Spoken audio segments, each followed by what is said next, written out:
Hey there, I'm Ricky Shockley, owner of Med Spa Magic Marketing and host of the Med Spa Success Strategies podcast, where med spa and aesthetics practice owners come to discover strategies and tactics that help them better market and manage their practices so that they can grow, improve profits, and have more financial freedom. I'm excited to be joined today by Dr. Carol Clinton. She's the co-author of the #1 best-selling book, Med Spa Confidential, and the founder and visionary of Timeless Skin Solutions. In 2004, at the dawn of the aesthetics industry, Dr. Clinton launched a new type of medical practice in Columbus, Ohio, with an eye on the future. After graduating from medical school at The Ohio State University and practicing emergency medicine for 15 years, she was ready for a new approach to the healing arts. With Timeless Skin Solutions, her goal was to create the ideal patient experience in the emerging field of aesthetic medicine. Carol sold her practice for 5x EBITDA in 2020. An educator at heart, she finds great joy in sharing her knowledge with entrepreneurs and medical practitioners. One of the hallmarks of her practice was multi-year educational curriculum based on the residency model she designed for her employees. The university, as she called it, has given rise to a generation of elite aesthetics practitioners. Dr. Clinton, thank you so much for joining us. We're excited to have you on today. Well, thank you for inviting me, and I hope that I'm helpful to the people who are listening. I'm very confident that will definitely be the case. So I love the book, Med Spa Confidential book. I've now been recommending it to clients because I feel like there's so many questions that spa owners have in that book that are answered, like things that they're just not clear on with how to operate their business, how to structure their payment to employees, how to plan for marketing success, starting small and scaling, and just, crossing all your T's and dotting all your I's. And I guess the way I'd like to start this is if you can give us a little bit of your background going back to 2004 or earlier, if you'd like, with your the origins of your practice and when you left the ER job there. Well, I would tell you that I was lucky when I decided to start my own med spa. It was back in the dawning days of this in 2004, and I worked in the emergency department. And in the emergency department, I had a really good friend, Dr. Gentile, and he married a lovely woman named Janie Gentile, who had worked for Martha Stewart. And when I said what I wanted to do, she sent me the nicest letter and said, I want to be sure that your brand is well represented, and I want to be the person who does it. And she jumped in and taught me all sorts of things that I didn't know. And then I was also lucky enough to have one day a week where I worked with a well-established spa. They didn't work on Mondays, so they let me be in there. And I got to see how they ran things from a non-medical side in terms of their marketing, as well as how they rescheduled patients and did things that eventually became routine for me. But coming from the ER, we didn't really reschedule patients. Yeah. Makes sense. Could definitely see that being the case. So I know one of the things you say early on in the book is that the equation that equals success, I think the quote was quality of service and experience equals success. Can you just talk about that a little bit more? And I think people get caught up on this because in my opinion, it's all relative and contextual. I think a lot of spa owners maybe have the perception that they're doing an outstanding job of providing a good service and experience, but it's hard for them to gauge what competitors are doing. So how does a spa owner know that they're really, checking all the boxes when it comes to quality service and experience? I think a couple of things. Going to somebody who has deep knowledge on how to run a successful business that gives a quality experience. So that could be Ritz-Carlton. That could be John DeJulius, who has a company called Customer Service and has written many books. And then actually going out and you don't have to do it yourself. One of your employees can, or you can do it yourself. Just going to other people's businesses and see what they're doing for their customer experience. And if there's something that you see that they do that you'd like to repeat, rip off and duplicate. And that's early on. And then once you get going, really getting feedback on a consistent basis from your customers and your employees really helps you refine how you want to present yourself. So, the quality of what you're doing is important in terms of medically, making sure you're delivering a quality medical product.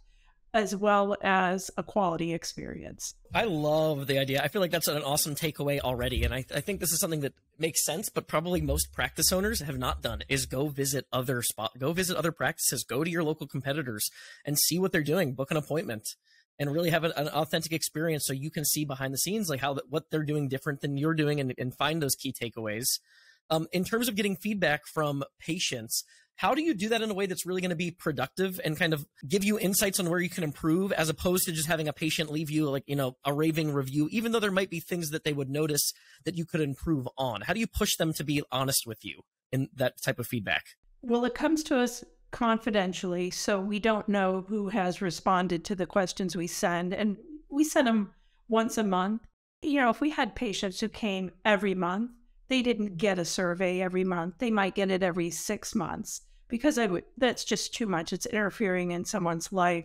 And then also the people who were concerned enough to reply could also see that we had taken what they said and implemented it. And so then they were much freer to give a response the next time. Do you have a recommendation for how to, because I know like as a marketing professional, one of the things we're always worried about is like reviews, Google reviews, but we're sending requests out and the patient is, the customer is going and leaving a public facing review on Google for that feedback that's confidential and really gives people the confidence to say what they really feel in terms of their experience. Do you have a specific recommendation for a software or tool you use for that? That's a good question. Give me probably another 5 minutes as we're talking. I'll come up with what the tool was that we used. I know Allergan had a platform that we sent questions out on that gave us confidential information back, so we didn't know who responded, because not everybody. Yeah, I know there's probably a bunch of different ways to do it. I was just curious if you had anything specific. I know there are definitely multiple ways to do that for sure. Yeah.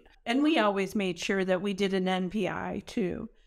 So would you refer someone to our practice was so important to us. Got it. Yep, absolutely. One of the other things you mentioned early on in the book was appointments being on time and how important that is for a medical spa. How do you do that and make sure that you're, hitting those appointment times consistently at the starting point without feeling like you're rushing other patients out? Is there a way to balance that? Well, I think the most important thing is being very time aware of how long it takes you to do something. So my initial practice, what took me an hour eventually would take me 15 minutes. So as time, I always scheduled the longest time possible, and then I could always pull it back. That also gave me the opportunity to ask the patient when they were in the room, was there something additional they were thinking of that day?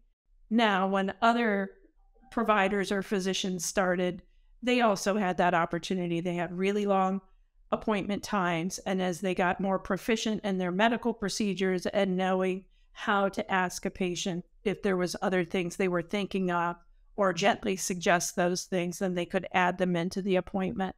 Also knowing I'm going to go over, there's no way that this is going to end on time, and being really upfront with your front desk staff so that they could let the next person know there was a problem. And finally, if you see somebody waiting in your lobby who is 15 minutes early and your appointment has not arrived yet, talk to that person for 2 or 3 minutes. If the next person doesn't arrive, say, I'm going to take you early. And then my front desk would know to let the person know, since you came late, Dr. Clinton took the next patient. Therefore, when you're ready for your appointment, you're going to have your full time, and we're not going to cut you short because you arrived late. Yeah, that's great. I feel like that also kind of conditions patients to know, like, hey, we're running, our appointment times are on schedule, so be here on schedule for your appointment.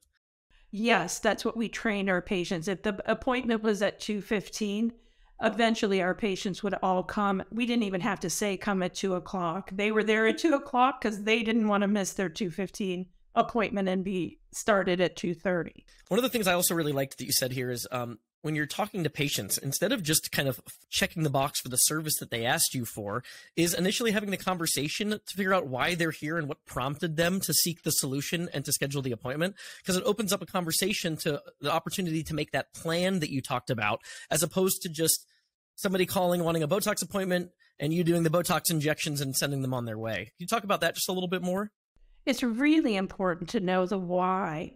and what prompted the visit, because that'll also give you a really good feeling for the timeline and how quickly they want this done. If their daughter is getting married in 6 months, or they are getting married in 6 months, that's a whole different timeline than I want to look good and I want to remain looking good the rest of my life.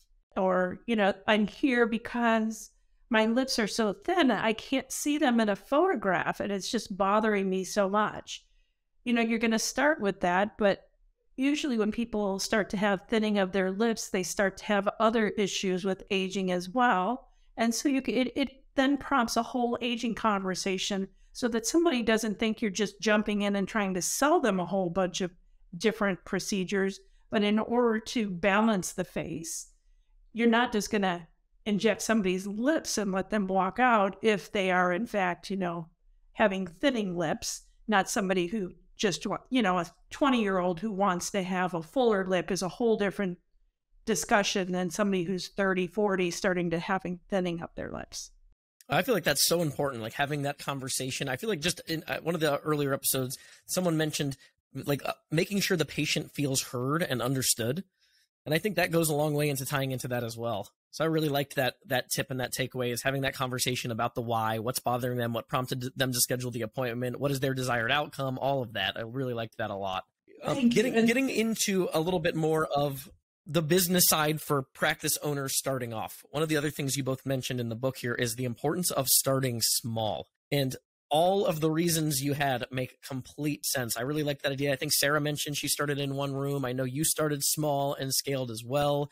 Why is that so important in this industry? I think when you're starting, I think it's like anything else. Am I really going to like this? Is this really for me? You may think it is. I hear so many providers say, I have a passion for this. And they may have a passion for it personally. They want to look good. But when they get into it, it may not be a passion at all because there is some aspect of sales. And if they are a medical person, they're really not used to doing that at all. And for some people, that really trips them up. They also think, a lot of people think, this is such a fun profession. And what they don't realize is they're on their feet all day long. And it's a lot of movement and a lot of activity. And I had one physician join my practice. And she said, after a while, she's like, I've never felt so old. I am busy all day long. And when I get home, I'm really tired. And so I think starting small is good that way. The other thing is you never know what's going to happen in the economy. People don't know you yet. And if you start big, I've seen so many people start big and fail. And I've seen rarely people who start small and fail. I've seen people who start small and scale fast and do a great job once they realize that's what they want to do. And I see people start small and say, hey, this is where I want to stay. Yeah. And I know like one of the other things that you mentioned there was starting big and the debt pressure that comes with starting big. So I completely agree with the pitfalls there and the idea of starting small and scaling. What would you say, though, to the practice owner that maybe did go big out of the gate and maybe didn't follow that advice? They weren't necessarily aware of that and they bought a bunch of equipment, they bought a big space, and they're kind of struggling to fill their schedule at this point. Do you have any advice for those types of businesses, practice owners in that situation? I know it's a tough one. Yeah, I would say my biggest thing is just to make sure that when you do your budgeting and your financial forecasting and you want to start big, that you better have a pretty robust plan as well as budget for marketing. Because it's when you're starting big and you're new and nobody knows you, it's going to be all about your marketing, probably for the first year and a half. You're going to get some traction after that. And by 3 years, you should be fine. But you have to really dial high, just as you've dialed high on the number for equipment and employees. Your marketing budget needs to be robust as well. Yeah. And is there any, I don't know if this is even realistic, but is there any thought of a practice owner that maybe got in that situation?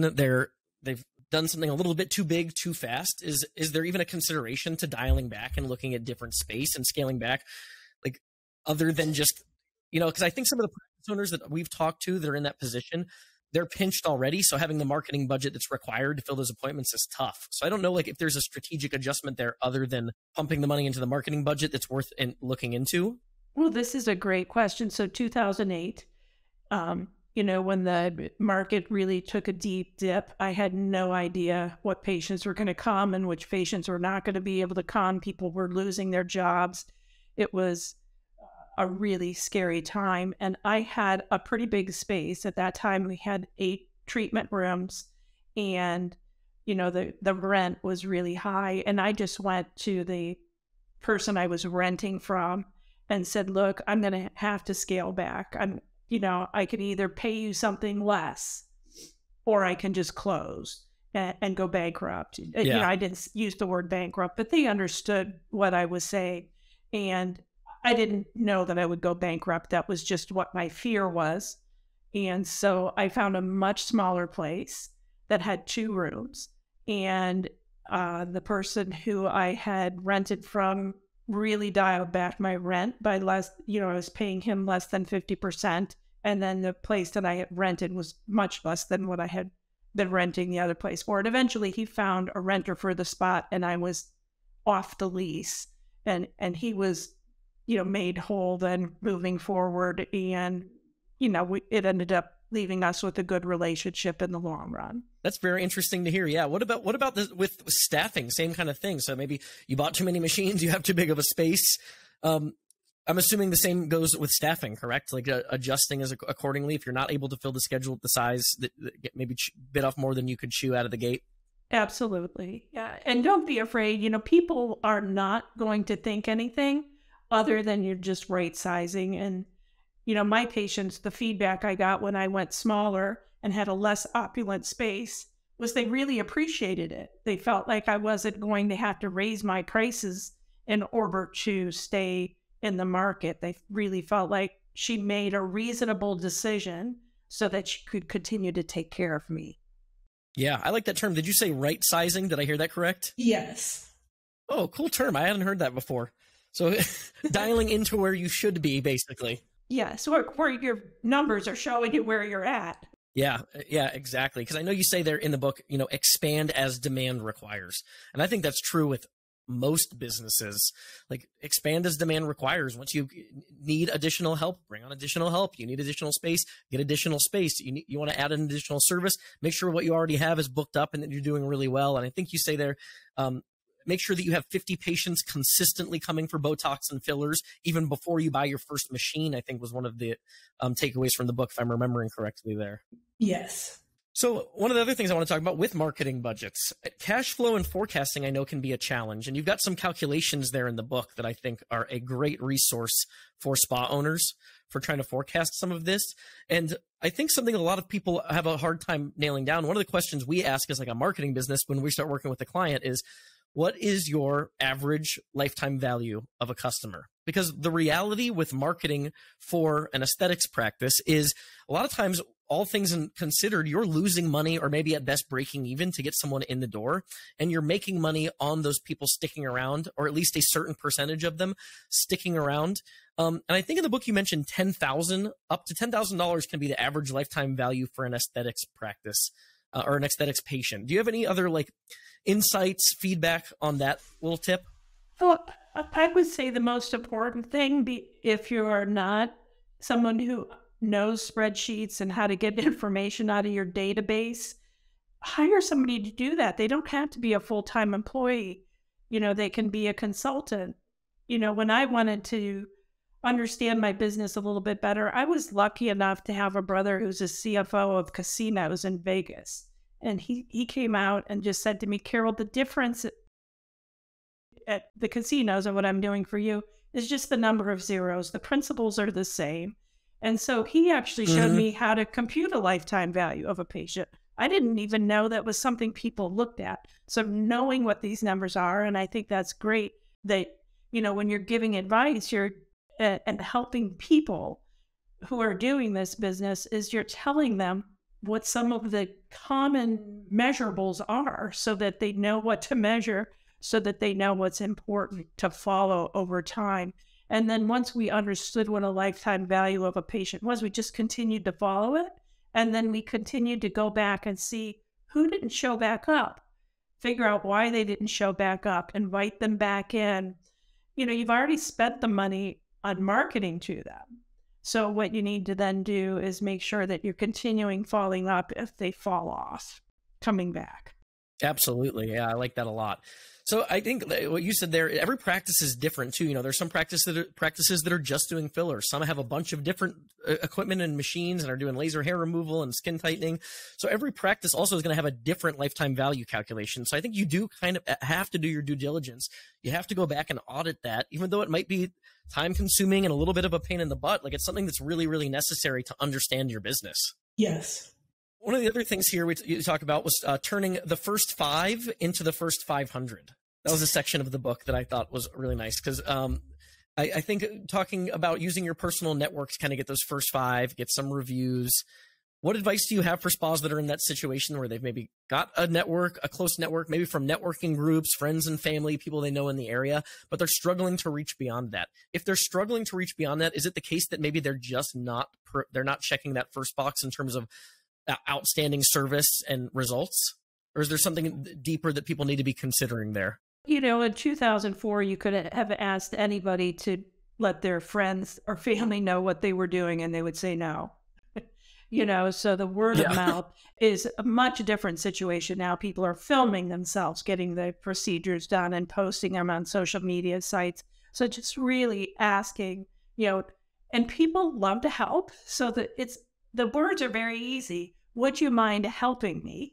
And then be very specific for what you want to do. Will you tell 3 of your friends or family members about us and what we do?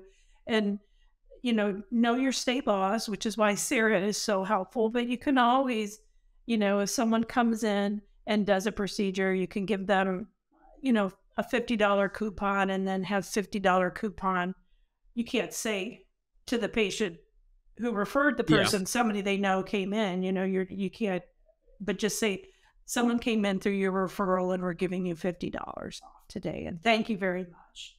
The words thank you and can you please and please are very powerful. I love that framing, and it's so simple, but it's like acknowledging that what you're doing is asking them to do you a favor is so important, because now all of a sudden you're not playing some psychological trick where you're trying to get them to share it, for their own good. You're asking them to do you a favor. And that's the truth. And I think people appreciate that for sure. Yes. Talking about discounting as well. One of the other things that I know is a hot topic in the industry right now is the idea of discounting. When we had Sarah on the podcast, she said she audited her practice and she found that although you would think the people that were in for a discount would be bad patients and you'd write them off, she said that she basically built her practice based on offering discounts and then people sticking around. I know there are a lot of practice owners that feel like this is kind of a race to the bottom with discounting and cutting prices to get people in the door, and that so many people are price shoppers that they're just going to, you're going to give them $10 a unit Botox today, and then you're going to try to raise it to 12, and they're going to go to the person down the street that's doing a $10 promo again. So any thoughts on pricing and discounting in today's market? It's interesting. There's lots of ways for a practice to approach this, and some practices very successful believe in discounting, like what Sarah just said. And I think it's really important also to look at the context of the times. So right now we're watching the market go up and down, and it's a little uncertain. And this might not be a bad time to offer some discounts so people know that you appreciate them. You want them to stay on as customers, and you can make it very specific. You mentioned Botox. A lot of times we did skincare.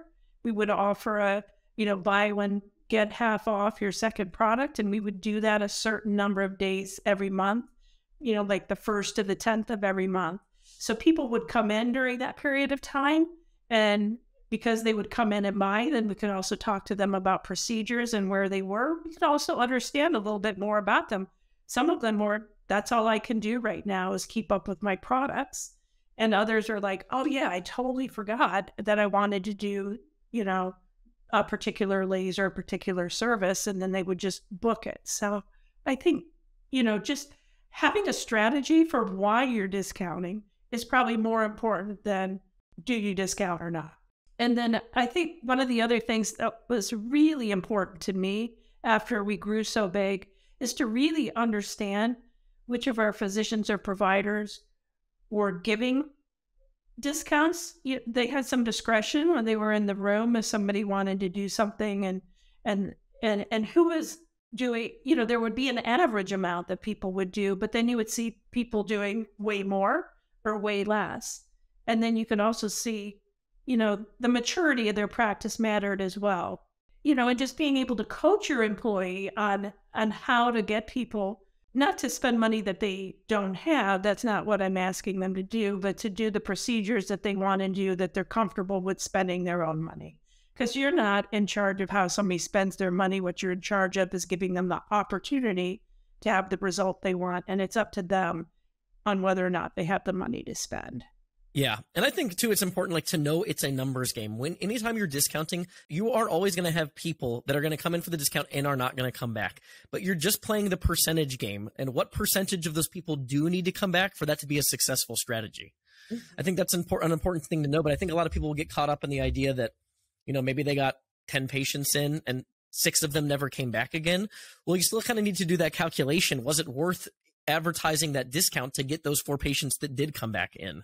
And that's the important part to focus on, I think, in my opinion. I agree with you, because sometimes I could hear people say, well, whatever event we did, was that a success or not? And I said, the success is going to come afterwards. If we did a luncheon event and we had 10 people show up and nobody did anything, versus having 4 people show up and 2 people booked, and they booked a lot of procedures, the 4 people event was more successful than the 10 people. If we did a luncheon thing, we weren't looking for a big crowd. We were looking to educate specific people. So that's why I use those numbers. But it's more important on the outcome than how many. Exactly. Yeah. I know we run into that sometimes with like Facebook ads nowadays.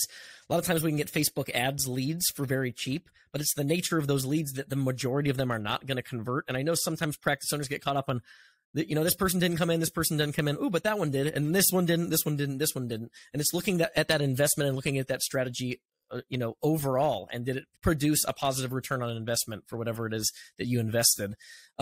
One of the quotes that I really like is from a book called The Advertising Effect, and I use it all the time, and it's that action changes attitude faster than attitude changes action.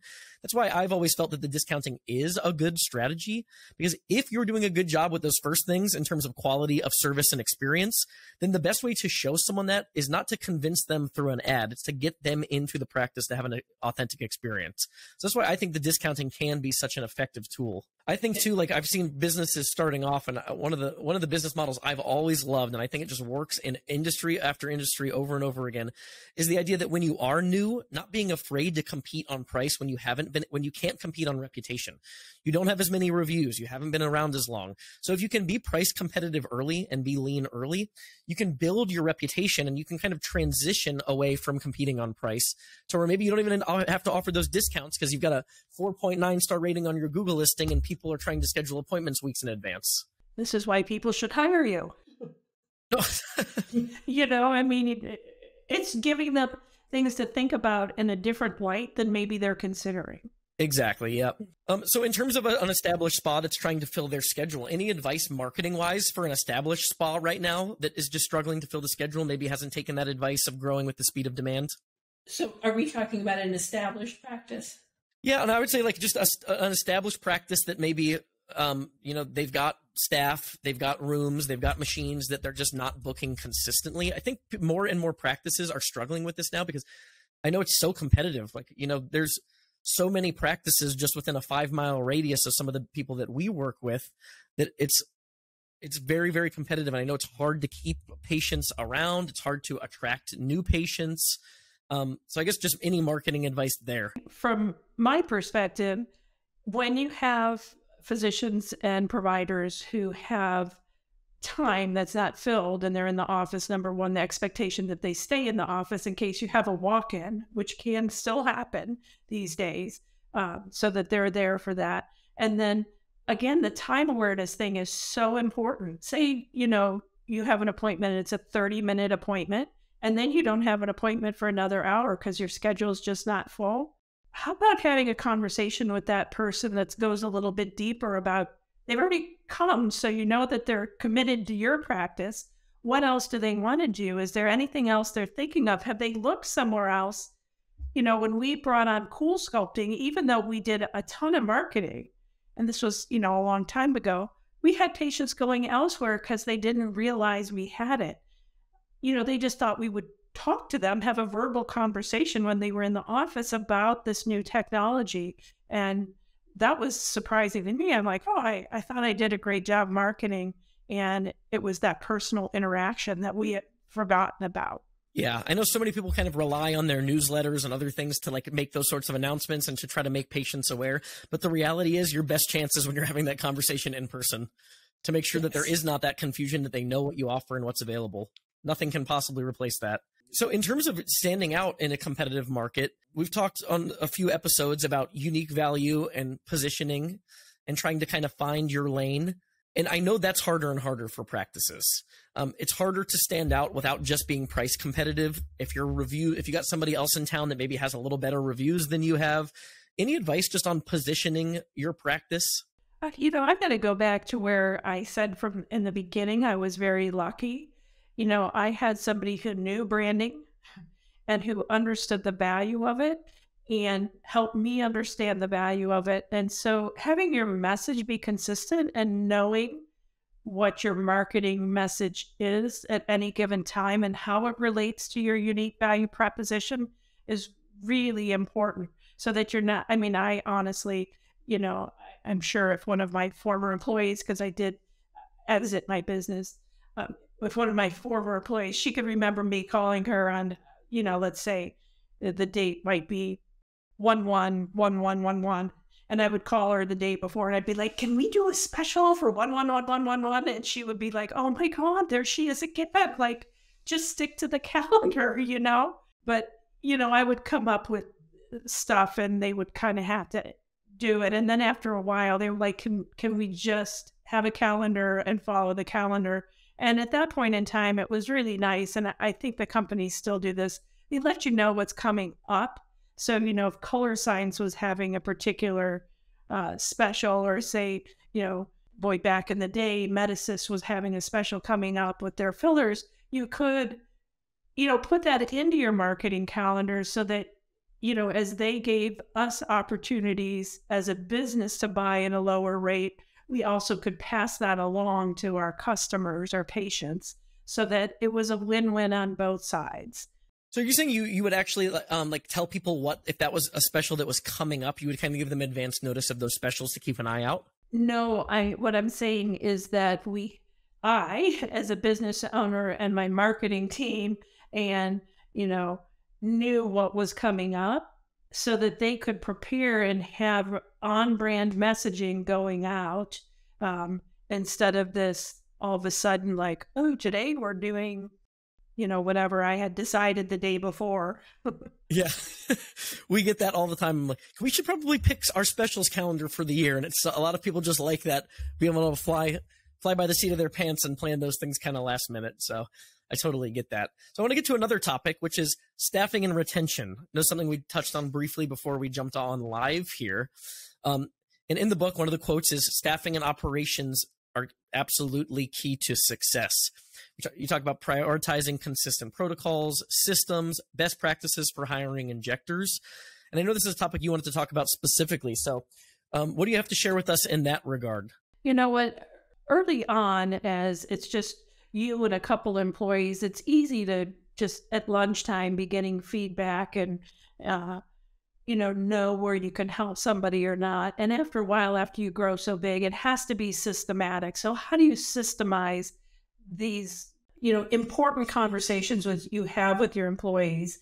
And then how do you teach them? Like, if they want something different in their life, how does that translate to bringing it into the business? If they want less hours or they want more hours, how do they present that to you so you as a business owner can see that as how this is going to work out for the business, not just what the person needs for themselves?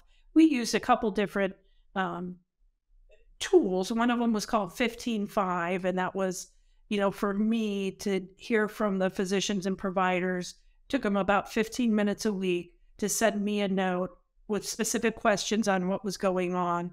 And then it took about 5 minutes for me to respond. So it didn't have to be a tense, I need this, thoughtful on both sides. And then I just tried to meet with them once a week. If I could meet with them for 15 minutes, that would be great. Sometimes they were so busy, I only got 5 minutes, but it was just to hear what they wanted. One of the things my brother did tell me, he's like, Carol, ask them what they need. He said, sometimes you'll get an employee quit over and what they needed was a mouse for their computer. And it would have cost you $10, but they were so frustrated and made stories up about how you didn't care about them, which you did. You just didn't ask the question, what can I do to help you or make your days better? And then just have the quarterly meetings we saved for how are they doing in terms of meeting their goals and what could we do in terms of tools, training, or expectations so that they could continue to meet goals.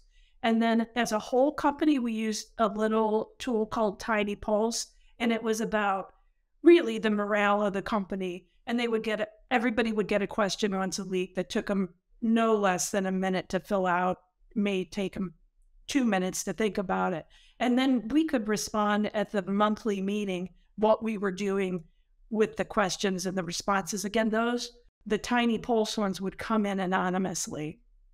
So we wouldn't, if we were asking something that someone might feel they might be disciplined for, just not want to say, it was much better that it came in anonymously. And I think that tools, training, expectations, you really need to dig into that when somebody's not performing. What have you not done on your end? And what can they identify on their end that they need? That's really great. And then, I think that goes to, some people call it assume positive intent, but it's the person on the other side generally has the answer to where their problem lays. You just need to ask them and trust that they do have some knowledge on what it is that they need. And you have to be open enough and have enough reserve. You can't be busy and just say, okay, we'll talk about that later. What is it that they're saying and how can you help them? What do you have to be able to give them? I think that's really important. And, for me, the onboarding was the most important thing, being so happy that that person is there, sending them congratulations. We sent a basket to their home so their family would know that, we appreciated them joining the practice, and just having simple rewards available at the monthly meetings for maybe somebody who did something outstanding. That daily, I wrote about it in the book, when somebody onboards, what makes them happier? How do they like to receive compliments?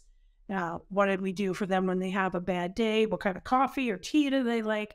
Just being able to meet their needs the way they want them met, as opposed, I would hug everybody. And I had a couple of employees who said, don't touch me. I don't like to be touched. And I wouldn't have known that, unless they had been open about it. So is that a two-part question? I love that. Like, I'm even thinking about that just for our business. How can we make your days better? Is that two parts? Is that how can we make you more effective at your job and just make sure that you're enjoying your work-life balance? Is that kind of, you're asking both parts of that? Kind of. And the other thing is just say somebody does something really good, outstandingly good, that makes a big difference in your business. What's one of their lifetime goals that they want to be sure to achieve? And sometimes it can be something that doesn't relatively, it might cost a lot of money. Say, I'm from Central Ohio, somebody wants to go to the Buckeye game if they win the Big Ten championship or they're in it. Get them tickets to the Big Ten championship, pay for their hotel room, tell them thank you, and be sincere about what a great job they did and what a difference they're making. People want to know that. They want to belong, and they want to know that what they do is helpful. Yeah, and the successful practice owners seem to have this empathy for their employees that a lot of the practices that are struggling don't have. I know just a lot of people that I've talked to from just strategy calls and recommendation calls one of the first things they talk about is they're complaining about their staff and they're lazy and their employees are no good. And you can just tell there probably is a really negative environment there that's not conducive to running a successful business. And I think if you don't have this box checked, there's really no way to do the other things right. You're not going to be providing an excellent patient experience. You're not going to retain staff. Your staff's not going to be knowledgeable. There's going to be a negative environment overall. It's going to reflect in your reviews, which is going to make marketing harder. So this is kind of one of those non-negotiable things. You have to do this right and treat your people well. People will know if you don't sincerely like them or like your job. They can feel that off of you. And as the leader, that's really important. I still remember one day I showed up and, I'm embarrassed to say it, but I'll say it, like an employee had posted something on one of our social media accounts and I didn't like it. And I said it in front of the whole room. And this is probably the nicest human being. And I can't believe that I did that. And, a sincere apology also goes a long way. Like, I should not have done that. And I'm sorry I'm hurt your feelings. Is there something I can do to make this better? How do you draw that line? How do you figure out? So I know in some cases it probably is that you have a bad employee. Like you have a team member that maybe they're the one bringing a negative attitude to the office. They're not showing up on time. They're not consistently delivering what they should be to the patients in terms of experience. So how do you kind of, as a practice owner, manager, know if you're maybe the problem versus actually having an employee that maybe just isn't a fit and needs to not be part of the practice? I know that's a tough one. I think that has a multiple answer as well. I think this feedback, both the tiny pulse, even though that comes in anonymously, and the 15-5, and just the weekly touch points gives you an idea of, does the person actually need more tools, training, or better expectation set? And then the other half of it is a 360 evaluation. And boy, those are hard to read sometimes, Dr. Clinton, some days you come in with, where it seems like you're mad when you walk in the door. And I think, gosh, I'm never mad when I walk in the door. Maybe I'm in a hurry. But what the other person on the other side sees as my hurry is they interpret as me being mad. And so then that's a self-reflection point in time. Like, what am I doing when I walk in the office that puts people off? So that's how it becomes, whose problem is it? Is it mine or is it theirs? Yeah, I think this is one of those things. I'm just thinking about it because I can just imagine talking to practice owners about this. And I feel like this is one of those things people are going to brush off more often than they should, like the importance of this, because I think so many people are obsessed with how can I get another Google ad that's going to get me a couple more patients in the door this month, or what can we be doing with promos to be more attractive to new patients this month. But like, this is critically important. So like, implementing some sort of a system to get real, genuine feedback from your staff and your employees, I don't think that's something that the vast majority of practice owners are probably doing, just based on my gut and experience. So I really like that a lot. Going into what you're doing now and your growth, can you talk a little bit about how you took that initial practice into, I think it was a 2-location business that you eventually sold? Yeah. Is that correct? We were can you talk about just the growth of the practice in general? Yeah. So, we had one office and it was doing very well. And I knew I wanted to grow bigger. And in 2008, I can remember talking about how we were going to, be nationwide and blah, blah, blah. But I had gotten cancer, ovarian cancer, in 2005. So when the economy hit the skids, that was early in 2008, I said to the staff how we were going to grow over time. Then, the market downturn came and I just said, I had put my family's financial well-being at risk. When I opened my practice, and a week later, I was diagnosed with ovarian cancer. I just didn't want to go there again. So I said, I'm just going to scale up more slowly. And so as the economy got better, then, we bought another building, we built it out and opened up a second practice, and it was starting to do well. And we were scaling up so we could open 3 more locations in fairly rapid succession, because we knew what it took to open a practice in terms of finance and in terms of what the back office needed to do to give support and how many personnel we needed on the ground in the locations. So I felt like we could do that. And then my ovarian cancer recurred, and I just said, I can't put myself under that stress. So we didn't do it. And then I started to go out and see from the physicians who worked with me if there was interest in purchasing, versus then going out and seeing who else was available to purchase. I was going to say, it was just a really, I thought, inspiring part of the book where you talked about kind of your battle with cancer and like still going in and working all these long days and trying to grow the business simultaneously. And I'm sure that was not an easy experience at all. It wasn't. And you just talked about your child. I mean, we had 3 young children back in 2005, and having to, start a business, go through chemo, and be a parent as well as a wife, and then understand what was happening medically so that I could grow that part of the practice. That was really a tough time.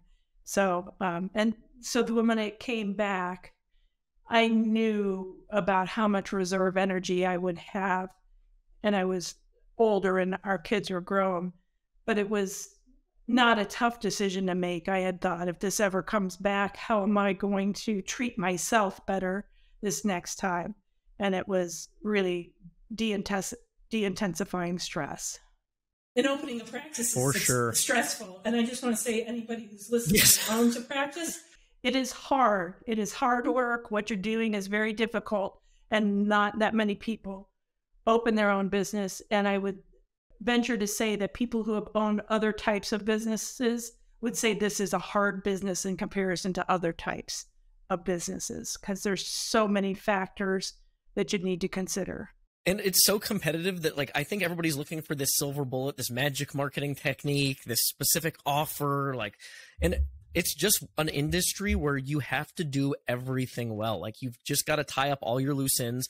You need to have a great patient experience from start to finish. You need to show up on time with appointments. You need to have a positive staff that knows what they're doing. You need to produce good results. You need to have a good reputation online. It's just, you really have to have all of those things in order. And if any of that slips, you're going to be at a competitive disadvantage. And that's just the reality of it. Correct. You can feel overwhelmed if you want in the beginning, but just know, if you make incremental changes all of the time, small incremental changes, you're going to be fantastic in a year and a half. They're just those tiny steps, and take them and just say, okay, then once I've done that, celebrate that you've done that, then move on and take the next step.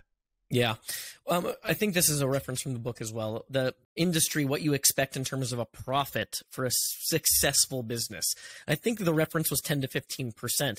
So, people think some of these spas are making $1-2 million a year in revenue, that they must be doing really, really well. But a lot of times, there's a really small, fine line between losing money and making money every month.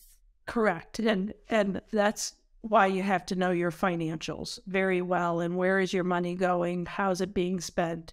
And is that a good spend? Or are you spending it somewhere you should cut back in that area and go more in on another area?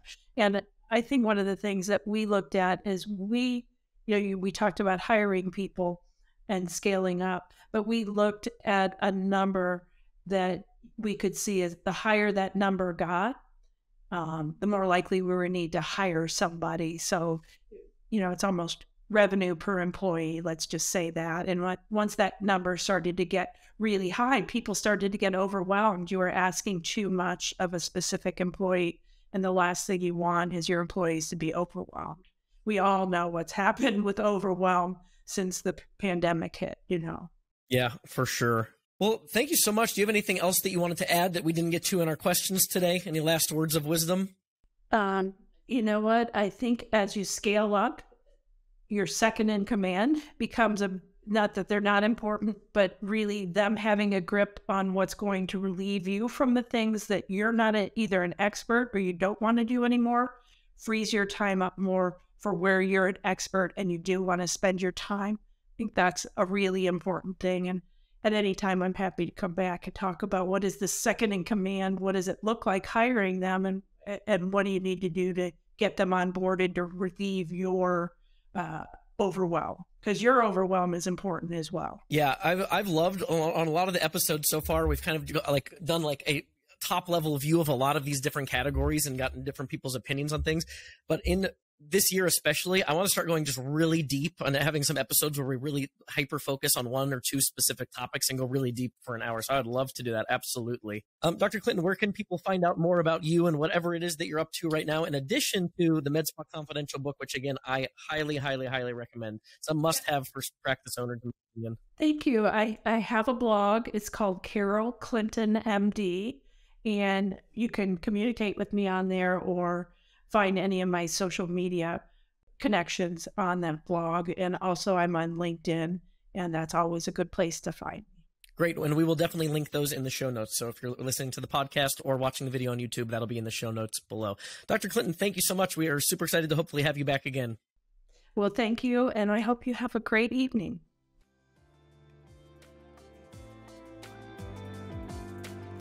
Thanks, everyone, for tuning in. This podcast is a production of Med Spa Magic Marketing. If your med spa or aesthetic practice is in need of digital marketing services, help with advertising on Facebook, Instagram, Google, lead generation, and booking more appointments, please visit medspamagicmarketing.com.